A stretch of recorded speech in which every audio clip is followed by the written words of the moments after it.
First time I ever went to South Africa, I think it was 2008 or 10, I can't remember, but I was introduced to bank angling. And bank angling is, I went over to coach South Africans on European form of fishing, and they introduced me to bank angling. And bank angling is a sort of form of feeder fishing, but a different way, and the way they put the bait on is quite incredible, really. Well, my good friend Herman is over from South Africa, and we're showing him quite a few of the fisheries in this area and showing him. And while I've got David here, I thought what I will do is I'll get Herman to show him how they make these feeders up. Now over here we're all hybrids, methods, pellet feeders and things like this. It's not quite exactly, but it will give you some idea. So Herman, if you show us how you set up a bank angling. Okay, so bank angling is a little bit different than here. We obviously sit on the side, we've got pegs, and we've got our own ground bait, which is very similar to your ground bait. So what we basically do is, okay, first of all, I'm just going to put this aside. We've got obviously our trays, which looks more or less similar to this. We've got our little weight and we've got our bottom little hook. So what we do is we've made up our ground bait, which consider more or less like this, and we'll make a bomb. This bomb will be more or less like this. So I'll put this right in the middle. Well, actually, first of all, sorry, I will actually first put on my bait. Let me go get my, where's my little fuel car? Where did it go? I just put it somewhere now, it disappeared. Have we lost it? Sure, we've lost it. We've lost No, it, no. okay. I've got my backing. Where's Look that at now? this bag. Let's go get it too. Here we go. Okay, there's it. We're gonna, luckily Tommy's got something for us. Okay, so we'll take our little fuel car and we will basically, Is that a 4mm pop-up? that's a 4mm pop-up, and we'll just hook it behind right in the beginning. So there's two ways of fishing this. We either will fish it like this, or we will use a normal backing, which we'll put on the back. So we'll demonstrate now. So Tommy, would you hold this one quickly? I see they use it like a little paste. This is why I thought the Fulco would be ideal. Yeah, so we'll put this behind like this. Okay, and we'll take our little bomb. Then you go to the bomb. Our bomb is about the size of this. Okay, so I'm standing up. Put this in the middle, and then we'll close this. Okay, like this. So you'll form a nice little bomb.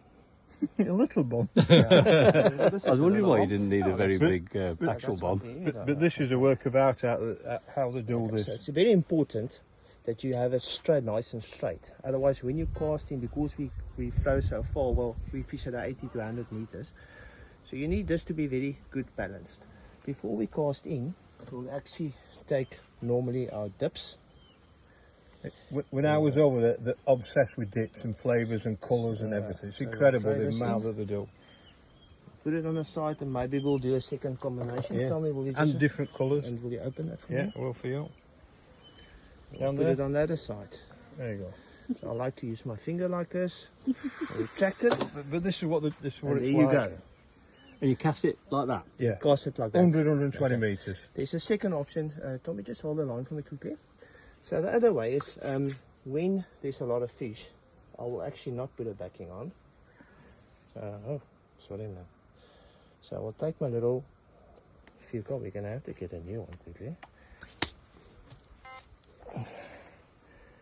Which I've basically have tested now the last year. So let's assume this is our little pop-up. So I can't get used to these smaller hooks of you. So I'll put it on, and I will actually take this and I will put it right on the top of the bomb, and I will press it in like this. Oh, almost like burying it. Bury it in the bomb. So then you cast it. So when it hits the water and it comes apart, then your little bait sits there. But look at my fish and see the size of that ball that they cast out. That's 3 or 4 ounces, isn't it? You feel the weight of that?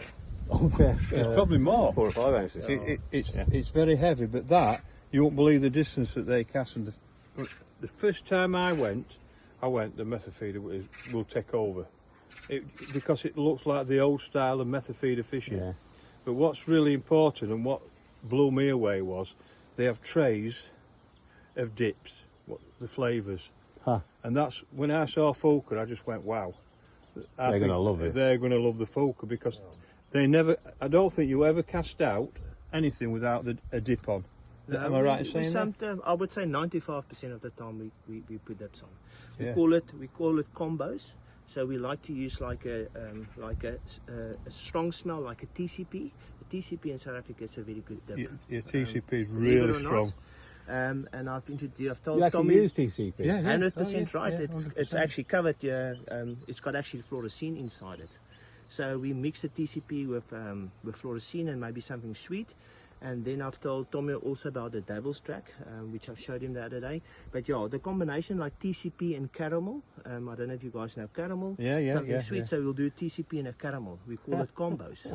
Yeah. But the fluorescein, you know what the fluorescein is? Yeah. It makes a green. Yeah. He'll show me a little spray. Yeah. It's amazing. It's absolutely amazing.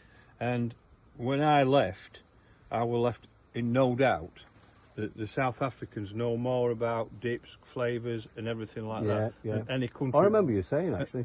And it's because that they were limited to ground bait at that time. They were limited to ground bait, so they had to find other ways. Yeah. And that's why the Cart Boys, I think they won 4 world championships on the trot. Huh. Because they were the best at dips, flavours. Because a lot of the flavours that are over now, the ghouls and everything like that, all come from South Africa. Yeah. They're all from South Africa. But that What I is want to how know they is, fish. how long does that take to break down? Well, it also depends how much water you add to it and how dry you do it. The whole idea is when you cast in it, obviously when it hits the water with quite a speed, it needs to be intact. So you try to get it intact till it gets on the bottom. So once it's on the bottom, it actually must break up. So you don't want it too how can I say, too doughy. Otherwise it won't break up. The whole idea is to cast on a certain, let's say on 80 meters, and you need to accurately throw on that spot there in order to get a fish to the feed. What you want to do is get it through the air, hit the bottom and then break up. Yeah, what was quite interesting for me since I've been here the last time, since you guys gave me the few car pop-ups, what I found is in the beginning, I'm going to break this apart now, because our bank it's got a lot of grass and mud in. So I've found on muddy where there's a lot of mud and grass, you actually want the bait to come out of the mud, out of the grass and the mud. So this is for the pop-up I used in SA.